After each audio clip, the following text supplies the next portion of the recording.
오늘은 한국교회가 부활하신 예수 그리스도와 그를 사망 가운데에서 살리시고 그를 지극히 높여 모든 이름 위에 뛰어난 이름을 주시고 모든 입으로 예수 그리스도를 주라 이렇게 시인하게 하신 하나님 아버지께 영광을 돌리고 감사하는 그런 부활 주일입니다.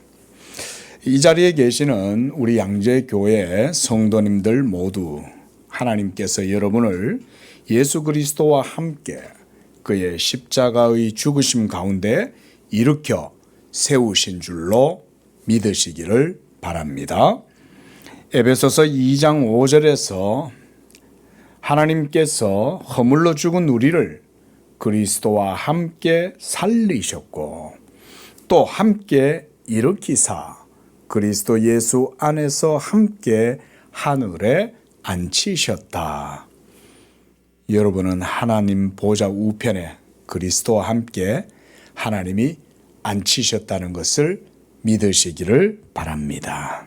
또한 골로새서 2장 12절은 너희가 세례로 그리스도와 함께 장사한 바 되고 또 죽은 자들 가운데 그를 일으키신 하나님의 역사를 믿음으로 말미암아 그 안에서 함께 일으키심을 받았다. 이렇게 말씀합니다. 할렐루야. 얼마나 감사한지 모릅니다. 참 이 부활주일이 될 때마다 물론 1년에 한 번이지만 사실 우리가 1년 365일이 사실 우리는 부활의 소망과 기쁨 가운데 사는 것인 줄로 믿습니다. 근데 우리가 참 일상생활을 바쁘게 지내다 보니까 참 이 늘 부활을 별로 생각을 못하고 그저 우리의 육신적 삶에 매여서 살다 보니 이렇게 1년에 한 번 또 이렇게 부활주일 이래가지고 우리가 부활을 또 생각하고 부활의 메시지도 전하고 이렇게 하지만 사실 저는 여러분들이 1년 365일 늘 이 부활의 신앙 가운데 사로잡혀서 충만하게 살았으면 좋겠어요. 일반적으로 사람들은 크리스마스를 기독교의 축일로 생각을 하지만 사실 크리스마스보다 더 크고 중요한 날은 그리스도께서 사망의 권세를 이기고 죽음 가운데 다시 살아나신 것, 그 부활을 우리가 기뻐하고 찬양하는 그 부활주일이 저는 사실은 더 중요하다고 생각을 합니다. 사도 바울은 고린도전서 15장 56절에서 사망의 쏘는 것은 죄요 죄의 권능은 율법이다 이런 말씀을 했습니다. 우리 모두는 아담 안에서 태어나서 이제 사망이 모든 사람 위에 왕노릇하고 있다. 그런 말씀이죠. 우리가 죽게 되는 것은 다 죄로 말미암는 것입니다. 불교나 다른 종교에서 말하는 그런 어떤 인생의 생로병사 그런 것은 자연이다. 여러분 그렇지 않습니다. 그것은 모르니까 그냥 그렇게 얘기하는 거예요. 몰라서. 알면 그렇게 얘기 안 해요. 성경은 정확하게 얘기합니다. 사람이 죽는 것은 죄 때문이다. 우리 모두는 다 아담의 자손들이고요. 아담의 범죄로 말미암아 그 한 사람의 죄 때문에 그에게서 나는 모든 아담의 유전자를 가지고 태어나는 사람들은 원죄를 다 지고 태어나요. 그리고 이미 아담 안에서 우리 모두는 벌써 죽었어요. 영적 사망의 상태에서 태어나요. 그래서 그냥 자연인으로 살아요. 근데 어느 정도 그냥 길면 요새야 120세 사는 사람까지도 있다 그러대요. 그런데 어쨌든 그러다가도 죽잖아요. 기네스북에 120살 이상 살았던 어떤 그런 할머니가 계셨다고 그러는데 결국 다 이 세상을 떠나갑니다. 요즘은 또 100세 시대라고 그러고, 한 10년 전에 100세 시대에 그러더니 요새는 또 100세도 넘는데요, 또. 우리나라에도 100세 이상 사시는 분들이 꽤 있는 것 같아요. 예. 그래도 결국 인생들은 언젠가는 다 죽습니다. 노홍수 이전에는 900세까지도 살았죠. 원래 사람은 하나님이 영생하고 하나님의 생명을 누리면서 살면 죽지 않고 살도록 그렇게 창조하셨어요. 그런데 아담의 범죄로 인해서 이제 사망이 모든 사람 위에 왕노릇하게 되는 것입니다. 그리고 율법은 죄로 말미암은 우리의 전적인 부패, 비참한 상태를 율법이 보여줍니다. 그래서 죄의 삭은 사망입니다. 이 죄에 대한 율법의 정죄와 형벌로서 주어진 사망을 이길 수 있는 그 어떤 것도 없습니다. 돈도, 권력도, 명예도, 그리고 이 세상의 영광도 모두가 다 사망 아래에 있습니다. 돈이 사람들에게 힘을 발휘하죠. 그래서 많은 사람들은 돈의 하수인들이 되죠. 돈만 주면 자신의 명예도 집어던지고 거짓말도 치고 사기도 치고 온갖 모든 권모술수도 돈에 다 매수가 되죠.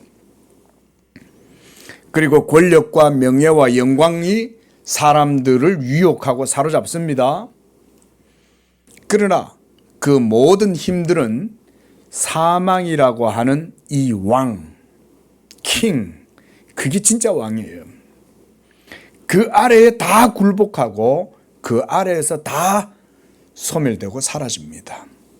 돈을 많이 가졌다고 해서 사망을 이길 수 없고, 지식을 아무리 많이 쌓는다고 해도 사망을 이길 수 없으며, 이 세상의 권력과 영광을 아무리 많이 가지고 있다 해도 사망의 권세는 이길 수가 없습니다. 그래서 성경은 사망이 모든 사람 가운데에서 왕노릇한다고 말씀하는 거예요. 그래서 사망 가운데 죽음을 이기시고 다시 살아나신 예수 그리스도의 부활, 이것이야말로 기독교 최고의 복음인 거예요. 죽음을 이기는 게 어디 있어요? 이 세상에서 죽음을 이길 수 있는 것은 아무도 없어요. 그래서 초대교회의 사도들과 성도들의 최고의 메시지는 바로 죽은 자가 다시 살아났다라고 하는 이 부활의 복음이었습니다. 우리가 사도행전을 보고 다른 여러 사도들의 서신서들을 보면 그들이 핍박받은 이유는 죽은 자 가운데에서 예수가 부활하여 새 생명을 첫 열매가 되었다, 이것을 전했기 때문에 그들은 핍박을 당하고 그것 때문에 멸시를 당하고 조롱을 당했던 것입니다. 물론 우리의 주님 예수님이 영원한 하나님의 말씀으로서 삼일체 하나님 안에 계시다가 사람의 몸을 입으시고 강생하신 성탄절, 그것도 중요합니다. 하지만 죄와 사망의 권세, 지옥의 권세를 깨트리고 자신의 십자가의 죽으심으로써 이 모든 죽음을 이기시고 그래서 다시 살아나신 그 부활을 기념하는 것이야말로 저는 기독교 최대의 바로 축일이다. 저는 사실상 한국 교회가 한 번씩 모여서 무슨 부활절 연합 예배, 저는 이거보다 더 성대한 뭔가 페스티벌 같은 행사가 좀 있었으면 좋겠어요. 물론 365일 다 부활을 찬양하고 감사하는 게 우리 성도들의 삶이지만, 기왕 할 거면 그죠? 사랑의 교회나 여의도 같은 데 모여갖고 이렇게 한 번씩 하잖아요. 큰 교회에서. 그거보다 더 성대하게 했으면 좋겠어요. 그리고 무엇보다 행사 자체보다 부활의 메시지를 더욱더 분명하고 강력하게 전했으면 좋겠다. 우리는 죽지만 다시금 다시 새 생명으로 부활하게 될 줄로 믿습니다. 네? 얼마나 놀라운 이 기독교의 복음입니까? 우리는 다 자연에서 나서 다시 자연으로 돌아가. 그래서 우리는 다시 나무의 거름이 되고 우리의 진액을 빨아먹고 다시금 나무는 살아. 여러분 그게 복음이에요? 예? 그런 게 복음이냐고요.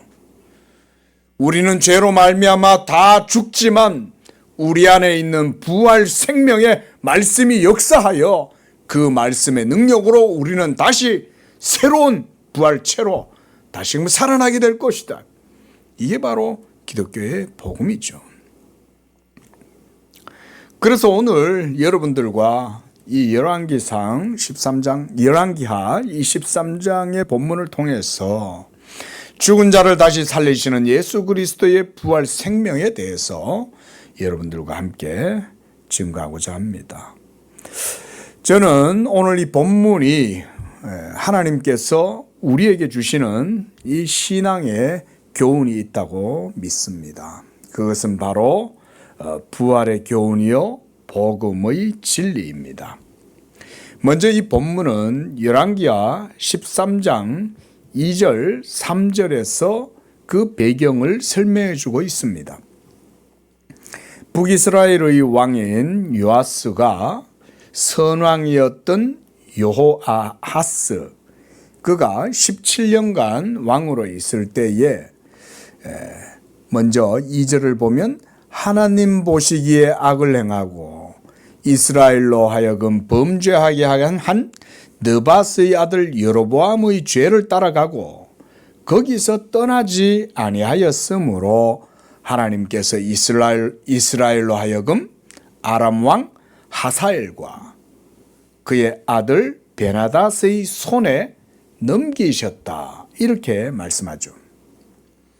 그리고 이 여호아하스 다음에 그의 아들 요아스가 왕이 되었는데 그도 자기 아버지의 죄를 따라서 16년간을 통치하였지만 여전히 하나님 앞에서 죄악을 행하고 선대의 모든 죄악을 떠나버리지 않고 그렇게 범죄하였기 때문에 하나님께서는 이 아람 왕 하사엘과 그의 아들 베나닷을 통해서 이스라엘을 괴롭게 하셨다. 이렇게 말씀해요. 자, 여러분, 이 본문의 말씀을 보면 하나님은 이스라엘을 구원하시고 도와주실 수 있지만 그렇게 하지 않았다는 거죠. 그죠? 왜 그렇게 하지 않았다는 거죠? 뭐 때문이었죠?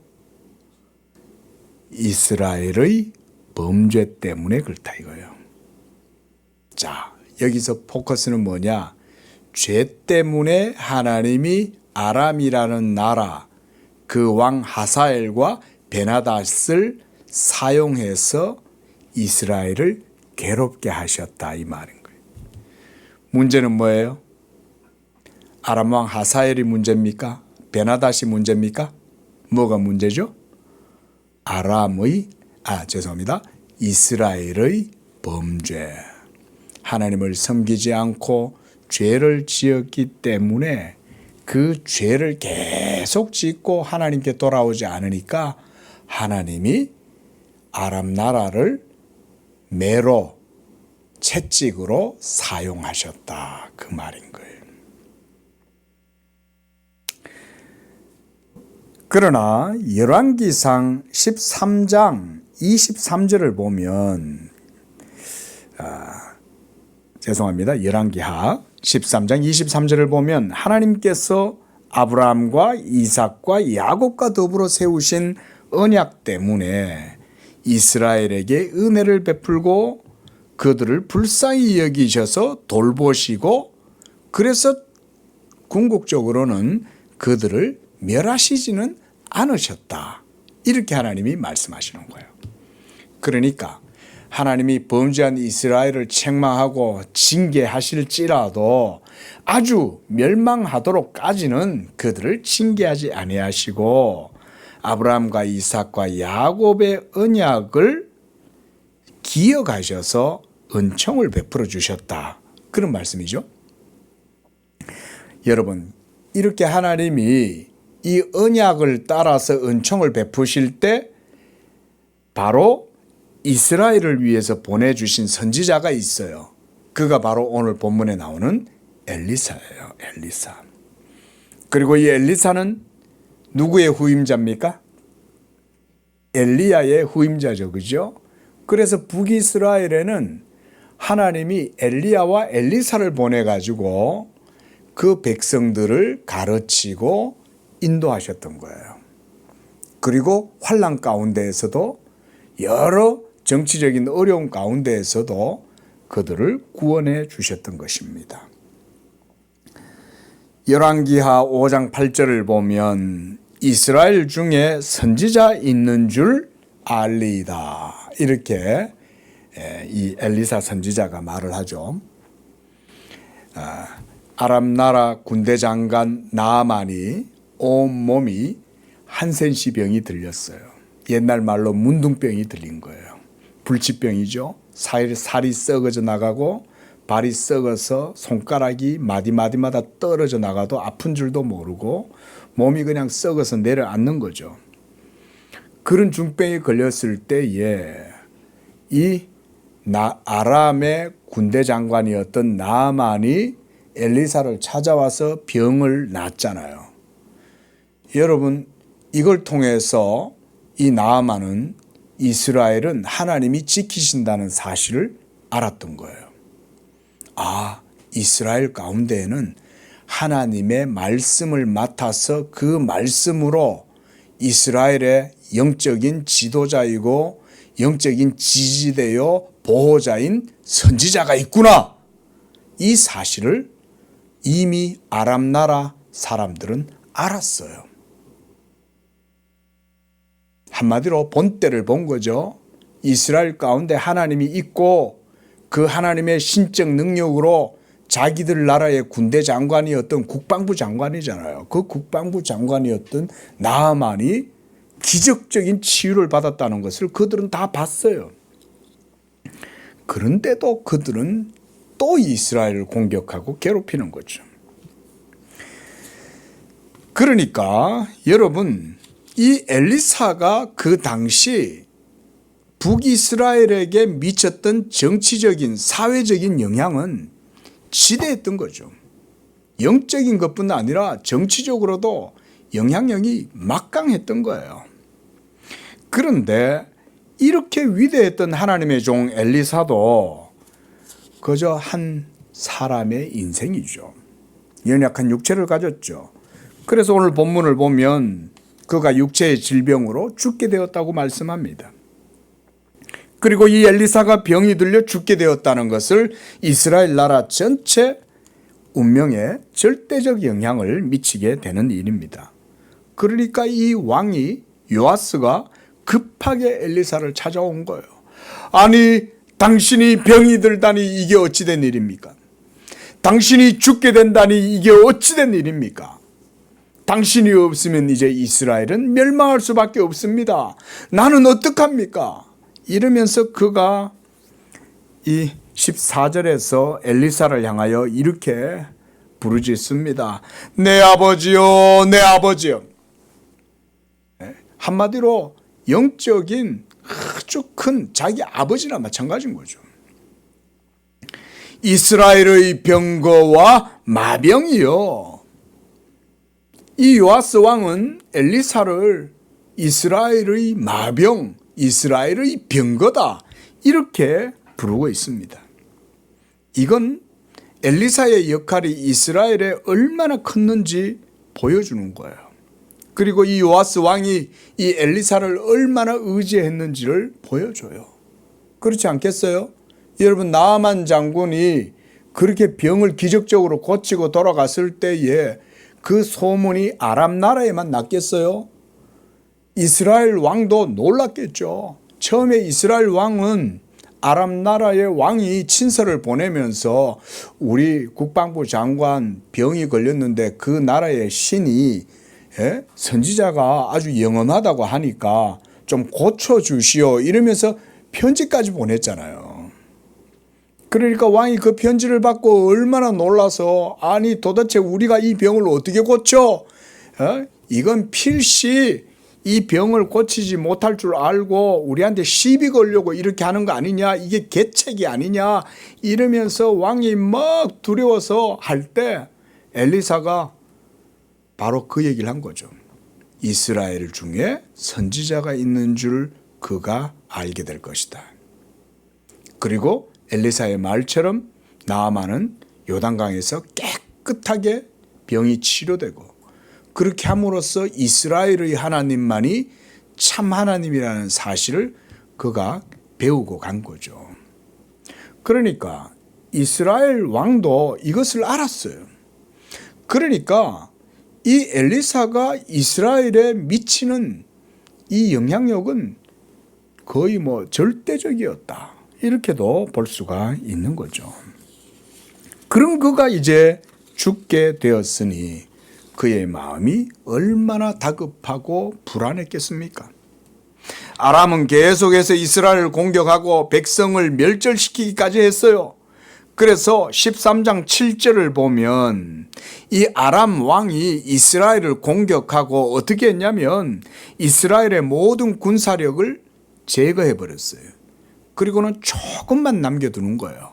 그래서 마병 50과 50명의 마병, 이건 무슨 아무것도 아니죠. 그 다음 병거 10대, 그 다음 보병 10,000명, 그 정도만 남겨놨다 이거예요. 이거는 아람 나라가 군사적으로 절대 우위를 가지면서 이스라엘이 정치적으로 위협이 되지 못하도록 이렇게 해놓은 거죠. 자, 바로 이럴 때 하나님의 종 엘리사가 이제 한 가지 일을 이 요아스를 위해서 행합니다. 죽기 전에. 그리고 그는 이스라엘을 위해서 이제 이 요아스에게 명령합니다. 활과 화살을 가져오십시오. 그가 활과 화살을 가져오니까 이제 왕에게 말합니다. 그 활을 잡고, 그리고 그 왕의 손 위에 엘리사가 자기의 손을 딱 얹습니다. 활을 잡은 그 손 위에 엘리사가 손을 얹고, 그런 다음 아람 나라가 있는 그 방향 동쪽 창을 열게 합니다. 그리고 이제 왕에게 말합니다. 왕이여, 그 화살을 동쪽 창을 향하여 쏘십시오. 이렇게 명해요. 그리고 요아스가 활을 쏩니다. 그때 이제 17절에서 엘리사는 이 요아스가 활을 쐈던 그 행동의 상징적 의미에 대해서 설명해 줍니다. 뭐라고 설명합니까?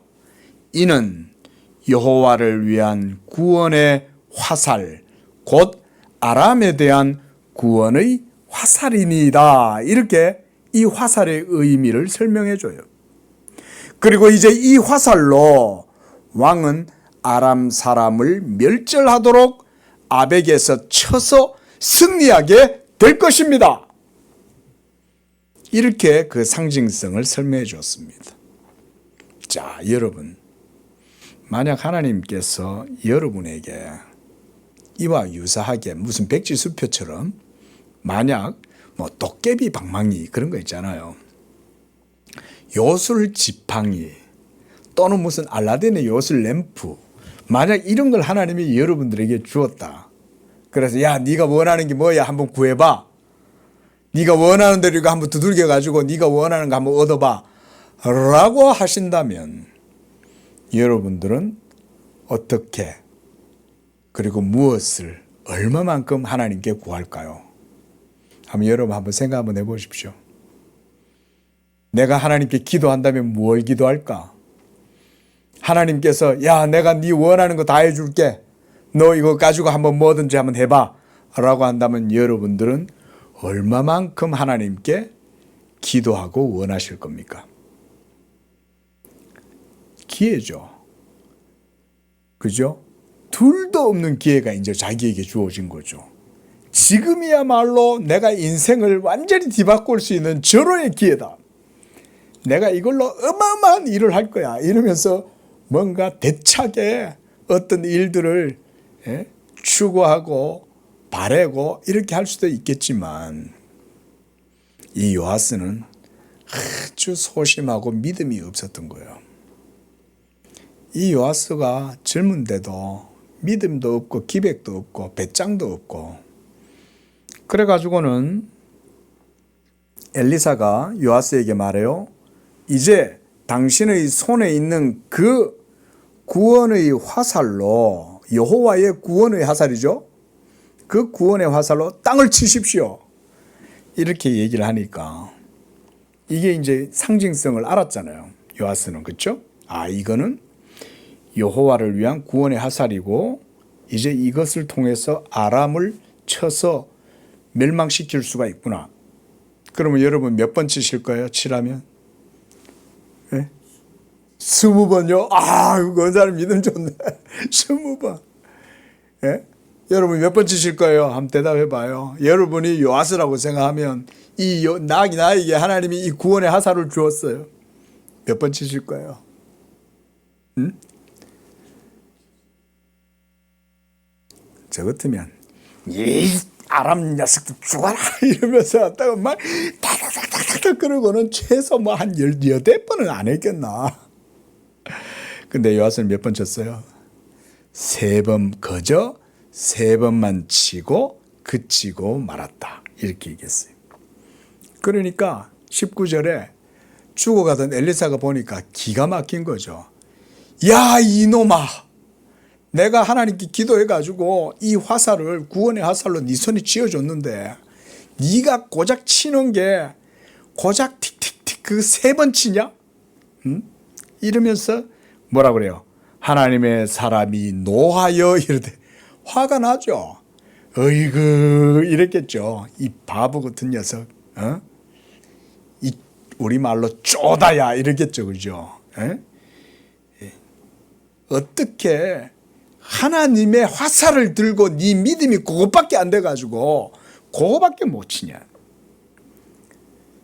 6번은 쳐야지. 이렇게 얘기한 거죠. 예. 그리했으면 왕이 아람을 진멸하기까지 막 6번, 7번 치면 그걸로 다 승리하면 아람의 세력들이 완전히 제거되겠죠. 그래서 고작 그 믿음만큼 3번 쳤는데 엘리사는 이제 죽기 전에 그 얘기를 해요.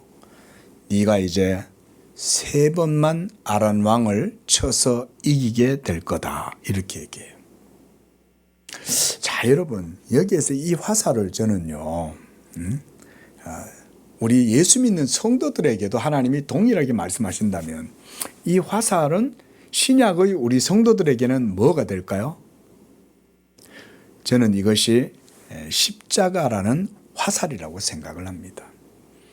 하나님이 십자가를 통해서 이미 사탄의 모든, 여기서 아람은 이제 죄의 권능, 사탄이죠. 이 십자가를 통해서 우리가 이 십자가의 화살로 이 죄를, 그래서 이 사탄을 이길 수 있는 바로 그 화살. 그래서 죄와 사망과 지옥이라고 하는 이 막강한 아람, 그 적을 칠 수 있는 이 병기, 이거야말로 바로 십자가죠. 이 복음의 화살, 하나님의 말씀인 예수 그리스도의 십자가의 화살, 이걸로 막 여러분들도 능히 이길 줄로 믿습니다. 이 믿음을 우리가 가져야 되는 것입니다. 이제 엘리사는 죽었습니다. 20절에 보니까 사람들이 엘리사를 장사했습니다. 그리고 해가 바뀜에 그랬어요. 해가 바뀌니까 벌써 엘리사의 시신도 부패했을 것이고요. 그래서 이제 보니까 21절에 보니까 엘리사의 뼈다 이런 걸 보니까 이제 시신은 다 소멸하고 이제 뼈다귀만 남아 있는 거죠. 백골이 된 거죠. 그런데요, 그 다음 해에 모압 지경에 있는 도적단들이 이스라엘을 약탈하려고 침범을 한 거예요. 근데 마침 그날 사람들이 죽은 사람을 장사하고 있었어요. 장례를 치르고 있었어요. 그래서 이제 가면 언제 오나 이러면서 이제 상여를 메고 아마 그랬겠죠. 그렇죠? 우리나라는 상여가 있지만 아마 이스라엘은 그런 상여는 없었던 것 같아요. 그냥 이렇게 들머지고 여러 사람들이 이렇게 들고 갔겠죠. 그런데 도둑이 출혈을 하니까 이 장례를 지내는 사람들이 급하니까 어떡하냐, 도둑이 나타났대. 도적단들이 나타났어.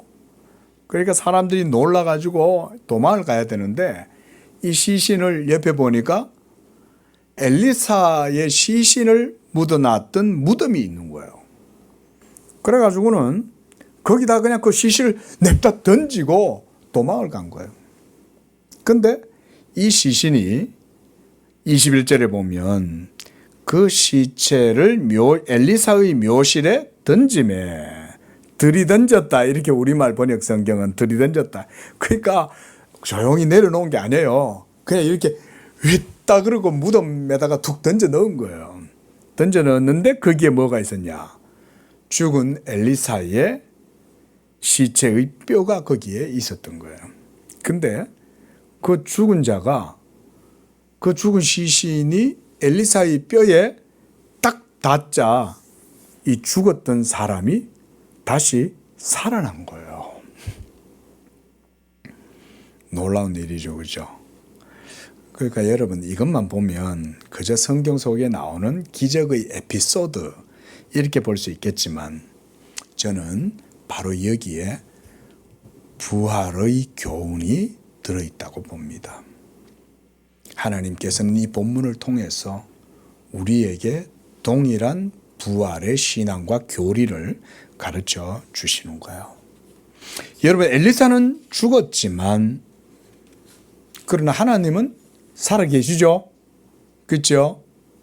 그런데 사람들은 하나님을 안 봐요. 누구를 봐요? 엘리사를 보는 거야.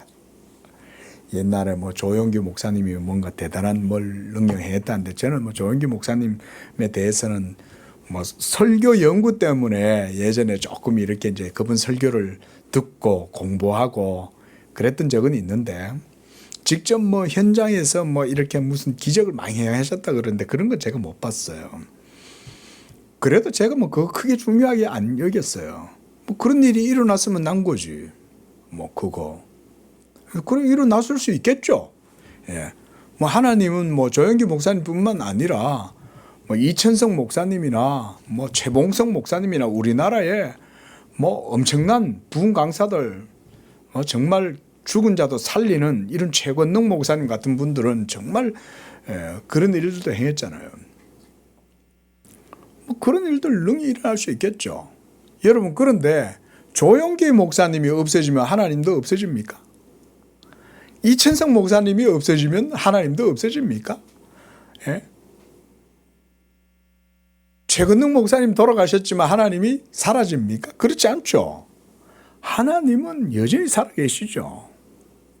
이스라엘의 하나님 그리고 그분의 말씀과 그분의 은총과 능력은 여전히 그들 가운데 건재하죠. 그래서 우리가 아까 23절 말씀에 읽어봤죠. 아브라함과 이삭과 야곱의 언약을 기억하여 하나님이 이스라엘을 멸절하기까지는 그들을 버리지 아니하시고 지켜주셨더라. 하나님이 여전히 북이스라엘 가운데에도 은총을 베풀어 주셨다는 거죠. 자, 여러분 보세요. 이 요아스가 그리고 이스라엘 백성들이 얼마나 믿음이 없었냐면 엘리사가 없어지면 이스라엘은 망한다고 생각했다는 거예요. 망합니까? 안 망하죠. 하나님이 계시잖아요. 하나님이. 그런데도 엘리사는 믿음 없는 이 아들 요아스에게 말하죠. 왕이여, 그 화살은 여호와의 구원하는 화살이니 그 화살로 이제 동쪽을 향하여 쏘시고 땅을 치십시오. 그래서 당신을 그 화살이 아람에서 구할 겁니다. 그러면 믿음이 있으면 어떻게 했겠어요? 그 여호와의 화살을 가지고 이게 하나님 화살이구나 이러면서 여러 번 쳐서 아람을 이겨야지. 아람을 이길 생각이 있는 건지 없는 건지 고작 치는 게 3번 툭툭툭 이렇게 치니까 이게 바로 뭘 보여주냐면 믿음이 없었다는 거예요. 믿음이 있었으면 우리 권사님처럼 수원을 맞췄겠죠. 예? 이놈의 아벡, 예?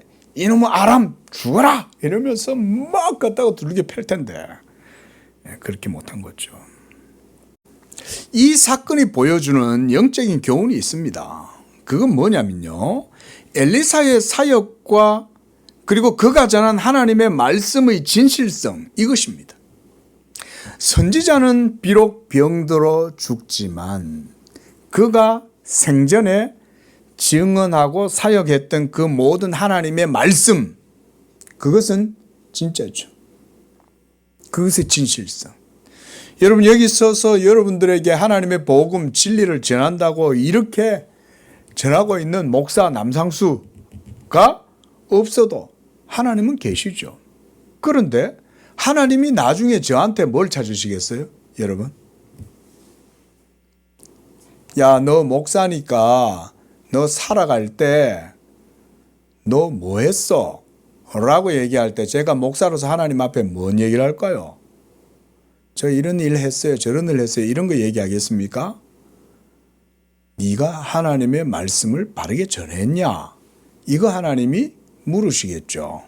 이거 목사잖아. 내가 너를 목사로 세운 건 하나님 말씀 전하라고 세웠는데 그 말씀 바르게 전했어? 그래서 양재교회 성도들한테 네가 하나님께 받은 바 그 말씀을 바르게 증거했어? 하나님이 이거 물으시겠죠. 그렇죠? 응? 내가 너 목사하라고 여러 가지 많은 은총도 베풀어주고 도움도 줬는데 네가 뭐 했어? 하나님이 이럴 거 아니에요. 엘리사도 마찬가지인 겁니다. 여러분, 엘리사의 생애를 통해서 엘리사는 계속해서 이스라엘 가운데 등불이 되었어요. 그리고 하나님의 말씀의 빛을 비추었어요. 그 하나님의 말씀이 이스라엘 가운데 있는 거예요. 바로 이 하나님의 말씀이, 그 엘리사가 전한 말씀의 진실성이 바로 이 죽은 자의 회생을 통해서 드러나는 거예요. 이것이 오늘 본문에서 우리에게 주시는 교훈이에요. 여러분, 하나님의 말씀은 죽은 자도 살리시는 줄로 믿습니다. 그게 바로 예수 그리스도의 복음인 줄로 믿으시기 바랍니다. 그게 예수 그리스도의 복음인 거예요. 이스라엘 가운데 선지자가 전했던 그 말씀은 바로 신약의 시대인 오늘날 우리들에게는 예수 그리스도의 복음의 말씀과 동일한 겁니다.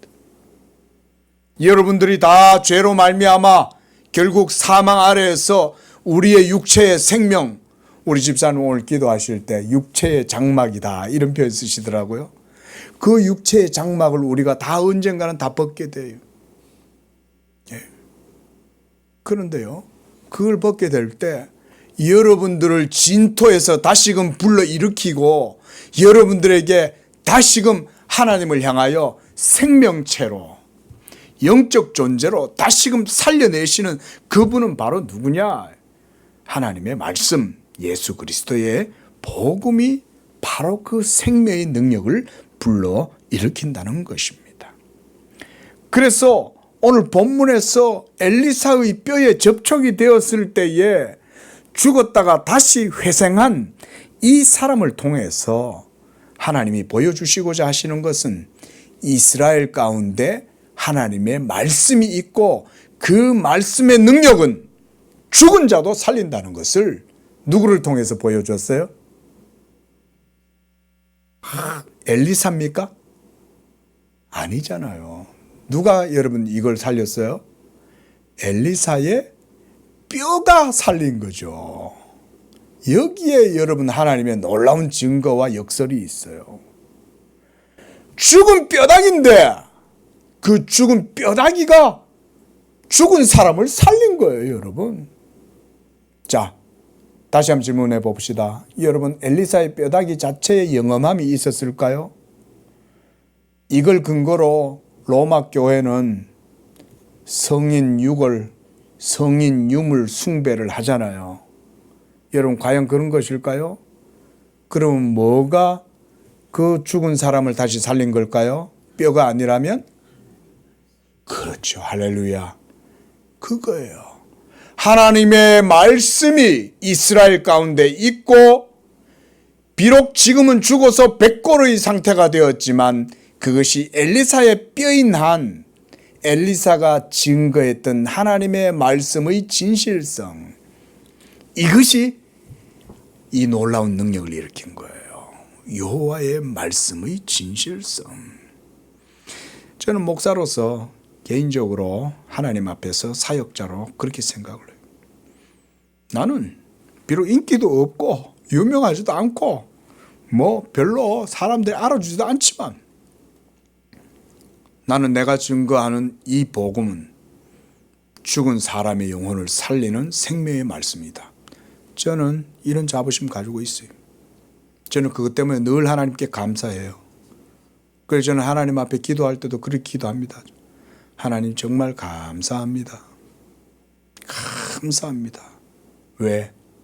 이런 버러지 같은 벌레 같은 미물보다 못한 먼지 같은 이런 사람인데 어찌 내가 하나님의 진리를 그 신락 같은 그런 거라도 내가 전할 수 있냐. 감사합니다. 전 정말 그 감사해요.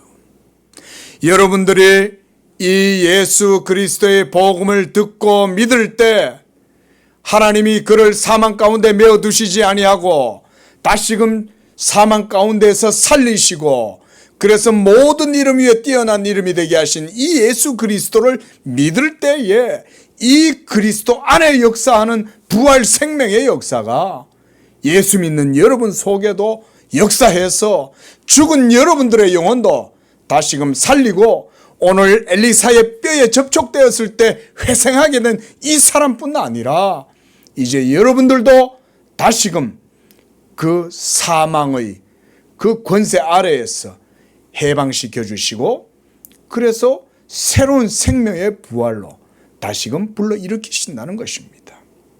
오늘 저는 이 본문이 바로 우리에게 이 부활의 복음을 전해주고 있다고 봅니다. 우리의 죽은 영혼을 살리시는 하나님의 능력, 바로 그 이스라엘 가운데 있는 하나님의 말씀, 그 언약이 바로 신약의 예수 그리스도의 복음에서 나오는 것입니다. 이 예수 그리스도의 복음의 생명은 지금도 우리 안에 역사하는 줄로 믿으시기 바랍니다. 그러니까 더 가깝고 더 가깝다. 나는 날마다 내 육체는 쇠하여져 가고 내 육체의 장막은 점점 무너져 갈 때 여러분 우울해하십니까? 제가 예전에 부목사를 할 때 제가 아직도 그 성도님 그 성도님의 푸념이 아직도 안 잊혀져요. 아니 목사는 복음을 들고 갔는데 이 성도가 목사 앉혀놓고는 푸념을 하는 거예요. 목사님 나는 날만 늙어가고 내 얼굴도 보기 싫어요. 내 머리는 맨날 이래져가고 나는 우울해요. 그래가지고 이분이 우울해갖고요. 맨날 영적으로 마음이 침체가 돼가지고 그러고 있어요. 제가 참 믿음이 연약한 성도니까 그걸 갖고 자꾸 뭐라 그럴 수는 없는데 마음이 안타까운 거예요. 당신의 세포가 점점 늙어가고 힘을 잃어가고 할지라도 당신 안에 있는 예수 그리스도의 생명의 말씀이 역사하고 있다. 당신의 육체의 장막이 무너지면 당신은 하나님의 생명을 보게 될 거다. 당신 안에 있는 부활의 생명이 역사하고 있다. 그거를 못 믿고 있는 거예요. 제가 참 안타까웠어요. 여러분, 하나님의 이 부활 생명의 말씀, 예수 그리스도를 믿는 여러분 속에 역동적으로 살아 역사하는 줄로 믿으시기 바랍니다. 그 대부분 성도들이 이 요하스처럼 믿음이 없으니까 부활합니다 이래 얘기해도 아멘 하긴 하는데 그건 그거고요. 그건 성경 이야기죠. 그 초대교회 때는 뭐 그랬나 보죠. 제 삶에는 그냥 안 그래요. 나는 그냥 여전히 내 삶은 괴롭고 내 삶은 여전히 무력하고 나는 여전히 우중충하고 나는 실패한 인생 같아요. 여러분, 비록 우리의 모든 삶과 환경이 우리를 둘러 진치고 있고 여러분들을 괴롭게 하고 어렵게 할지라도 여러분, 이 뼈에만 닿아도 살아나는 하나님의 능력, 엘리사의 뼈에도 하나님의 말씀이 있었는데 이 예수 그리스도의 복음, 죽음에서 다시 살아나신 예수 그리스도를 믿는 여러분 속에 이 부활의 능력이 역사하시지 않겠냐 이 말인 거죠. 말씀을 맺으면서 사랑하는 성도 여러분, 바로 이 회생한 이 사람이 여러분이라고 생각해 보시기 바랍니다. 예수 그리스도의 부활의 복음은 분명합니다. 그것은 역사적 사실입니다. 중요한 건 우리가 오늘 이 화살, 이 여호와의 구원의 화살처럼 그것을 정말 믿음으로 붙들고 죄와 사망과 맞서서 이걸 막 땅에 숨어버리고 백버리고 막 들겨칠 만큼 그런 복음에 대한 믿음이 있느냐? 그게 없으면 3번밖에 못 이겨요. 그런데 하나님이 이 구원의 십자가를 우리에게 주셨는데 이걸 붙들고 여러분들이 죄와 맞서고 그러면 사망도 여러분들이 이길 수 없습니다. 예수 그리스도의 부활은 죽음을 죽음으로 이겨버렸어요. 이게 바로 오늘 이 뼈의 교훈이다. 예수의 죽음이 죽음을 삼켜버리는 거예요. 이것이 기독교의 부활의 복음입니다. 사랑하는 성도 여러분, 여러분 모두 온 일평생 1년 365일 뿐만 아니라 여러분들의 남은 온 일생이 이 부활의 신앙과 이 고백 가운데 이 구원의 화살인 십자가를 붙들고 승리하는 그런 복된 부활의 산증인들 되시기를 축원을 드립니다. 기도하겠습니다. 부활하신 예수 그리스도 우리 주 하나님을 찬양합니다. 예수 믿는 우리에게 새 생명의 영, 부활의 영으로 역사하시고 죽은 우리를 마지막 날 그리스도와 함께 다시 살려내실 줄로 믿습니다. 하나님 아버지, 우리 양재교회 성도들은 이와 같이 이 부활의 복음을 듣고 믿었어. 이 구원의 화살을 붙들고 이 십자가로 죄와 사망의 권세와 싸워서 쳐서 늘 승리하는 그런 복된 삶이 되도록 축복하여 주시옵소서. 1년 365일뿐 아니라 온 일생 동안 우리의 육체의 장막은 쇠하여져 가고 폐하여져 가고 후패할지라도 우리의 속사람은 날로 새로운 줄로 믿고 우리의 구원은 날마다 가까워지는 줄로 믿게 하시고 그 가운데에서 날마다 감사하고 날마다 찬양하고 기뻐하면서 삶의 모든 역경과 환경을 이기고 하나님께 영광을 돌리는 그런 믿음으로 승리하는 우리 성도들의 삶이 되게 하여 주시옵소서. 예수님의 이름으로 기도합니다. 아멘.